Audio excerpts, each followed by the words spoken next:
अस्सलाम वालेकुम grade 10 students.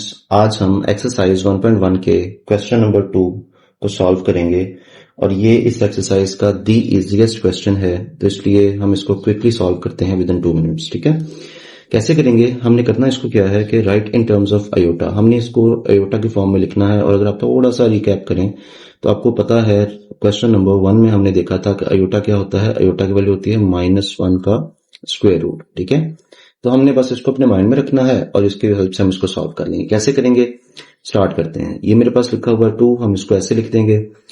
क्या -4 को मैं लिख सकता हूं -1 इंटू 4? डेफिनेटली अगर हम इनको मल्टीप्लाई करेंगे तो अगेन -4 आ जाएगा।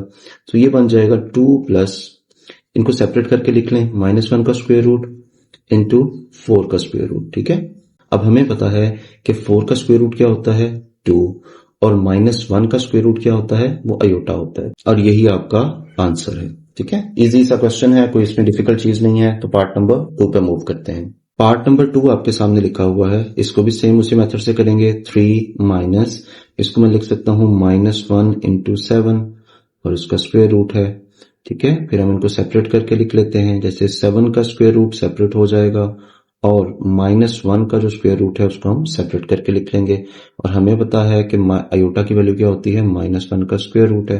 तो इसका मतलब ये आ जाएगा 3 माइनस स्क्वायर रूट 7 का आंसर डेसिमल में आएगा, इसलिए इसको ऐसे ही रहने देते हैं और स्क्वायर रूट -1 की जगह पे आयोटा आ जाएगा। ठीक है, और ये आपका आंसर है। नेक्स्ट मूव करते हैं इसके पार्ट नंबर 3 पे।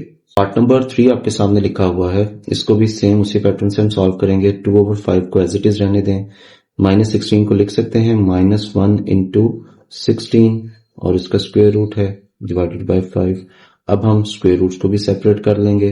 कैसे सेपरेट करेंगे, फिर 16 का स्क्वायर रूट सेपरेट हो जाएगा और -1 का जो स्क्वायर रूट है वो अलग से लिख लेंगे डिवाइडेड बाय 5। ठीक है, आपको पता है कि 16 स्क्वायर रूट का आंसर क्या होता है 4 और -1 स्क्वायर रूट का आंसर क्या होगा, हमने इतनी दफा देख लिया, वो होता है आयोटा। ठीक है, तो ये आ जाएगा 4 आयोटा ओवर 5 और ये आपका आंसर है। ठीक है, नेक्स्ट मूव करते हैं इसके पार्ट नंबर 4 पे।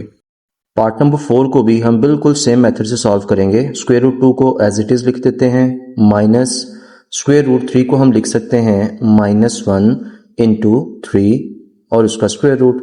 ठीक है, देन क्या करेंगे, स्क्वायर रूट 2 अगेन वैसे आ जाएगा माइनस, फिर इन दोनों को सेपरेट करके लिख लें, स्क्वायर रूट 3 अलग से आ जाएगा और स्क्वायर रूट -1 को सेपरेटली लिख देंगे। हमें पता है कि स्क्वायर रूट 2 को एज इट इज लिखना है, फिर माइनस स्क्वायर रूट 3 आएगा क्योंकि इसका आंसर भी डेसिमल में आना है, और -1 का स्क्वायर रूट क्या होता है आयोटा, तो इसलिए हमने इसको आयोटा लिख दिया। और ये बिल्कुल सिंपल सा क्वेश्चन है और यही आपका आंसर होगा।